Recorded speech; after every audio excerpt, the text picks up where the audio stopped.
ഇത് രാഹുൽ ഗാന്ധിയുടെ പ്രസംഗത്തിൽ നിങ്ങൾക്ക് പ്രത്യേകിച്ച് ഒരു പിഴവുകൾ കണ്ടെത്താൻ സാധിക്കാതെ വരുമ്പോൾ ഉള്ള നിങ്ങളുടെ ഒരു മെറ്റിക്കുലസ് ആയ ഒരു അവലോകനത്തിൻ്റെ ഭാഗമായിട്ട് നിങ്ങൾ ചോദിക്കുന്നതായിട്ടാണ് ഞാൻ മനസ്സിലാക്കുന്നത്. ഞാൻ നേരത്തെ ഇവിടെ മോഹൻ വർഗീസ് ഇവിടെ ചില കാര്യങ്ങൾ സൂചിപ്പിക്കുകയുണ്ടായി, മതവിശ്വാസമൊക്കെ ആയിട്ട് ബന്ധപ്പെട്ട്.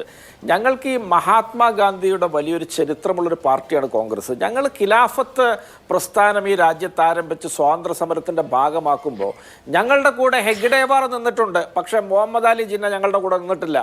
ഞങ്ങൾ ഇവിടുത്തെ വൈക്കം സത്യാഗ്രഹത്തിൽ മഹാത്മാഗാന്ധി നേതൃത്വം ഏറ്റെടുത്ത് കടന്നു വരുമ്പോൾ ബാരിസ്റ്റർ ജോൺ ജോസഫിനോട് പറയട്ടെ, അതുപോലെ തന്നെ ഗുരുദ്വാര പ്രബന്ധ കമ്മിറ്റി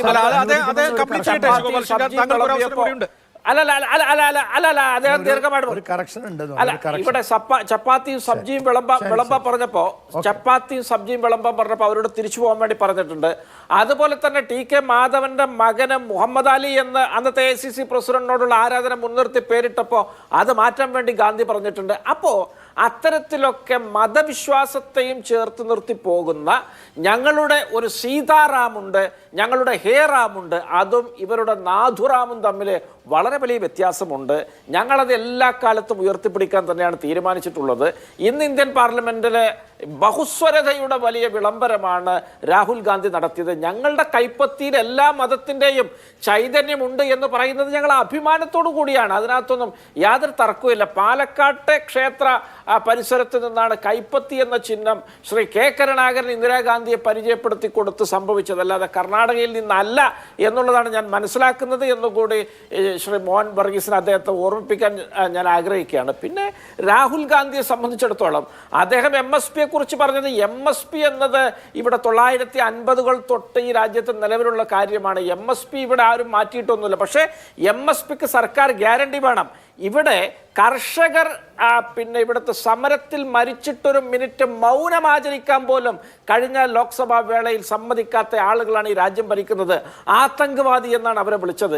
ഈ നാട്ടിലെ കർഷക നിയമങ്ങൾ കർഷകരെ ദ്രോഹിച്ച് അദാനിക്കും അംബാനിക്കും മെച്ചമുണ്ടാക്കാൻ, ഈ നാട്ടിലെ ഗോത്രവർഗ ജനതയ്ക്കെതിരായ, ഈ നാട്ടിലെ കാനനവാസികൾക്കൊക്കെ എതിരായ നിയമങ്ങൾ ഈ കോർപ്പറേറ്റുകൾക്ക് വേണ്ടി ഉണ്ടാക്കിയ ഈ സർക്കാരിനെയാണ് ഇവിടുത്തെ രാഹുൽ ഗാന്ധി എതിർത്തത്. പിന്നെ അഗ്നിവീർ പദ്ധതിയെ സംബന്ധിച്ച് ഈ കഴിഞ്ഞ ലോക്സഭാ തെരഞ്ഞെടുപ്പിൽ ഉത്തരേന്ത്യയിലെ യുവാക്കളുടെ ഇടയിൽ വലിയ പ്രതിഷേധമുണ്ടാക്കിയ വലിയൊരു BJP വിരുദ്ധ വികാരത്തിന് കാരണമായ ഒരു സമരമായിരുന്നു അഗ്നിവീർ പുനഃപരിശോധിക്കണമെന്ന് കഴിഞ്ഞ തെരഞ്ഞെടുപ്പിന്റെ വേളയിൽ ഇവിടുത്തെ BJPയുടെ നേതാക്കൾ തന്നെ പറഞ്ഞത് ഞാൻ കേട്ടിട്ടുണ്ട്, നമ്മളൊക്കെ വായിച്ചറിഞ്ഞിട്ടുണ്ട്.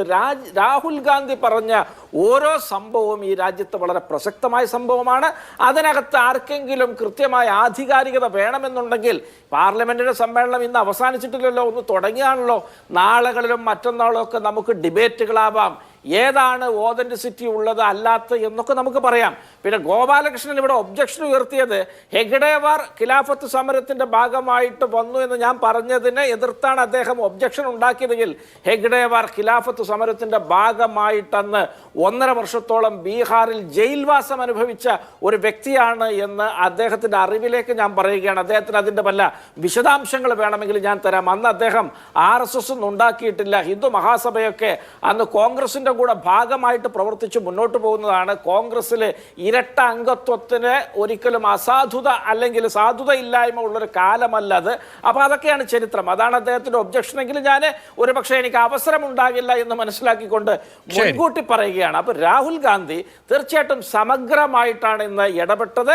അദ്ദേഹത്തിലെ ഒരു രാഷ്ട്രീയക്കാരൻ എത്രമാത്രം ഈ രാജ്യത്ത് ഉയർന്ന് അതിൻ്റെ പക്വമായ നില കൈവരിച്ചു എന്നുള്ളത് ഇന്ന് നമുക്ക് മനസ്സിലായി. അദ്ദേഹത്തിന്റെ ഓരോ വാചകങ്ങൾക്കും പ്രകോപിതരായിട്ട് ബഹളമുണ്ടാക്കി അലങ്കോലപ്പെടുത്തി മൈക്കൊക്കെ ഓഫ് ചെയ്യുന്ന തറവേല വരെ കാണിച്ചു നോക്കുന്ന BJPക്കാരൊക്കെയാണ് പാർലമെന്റ്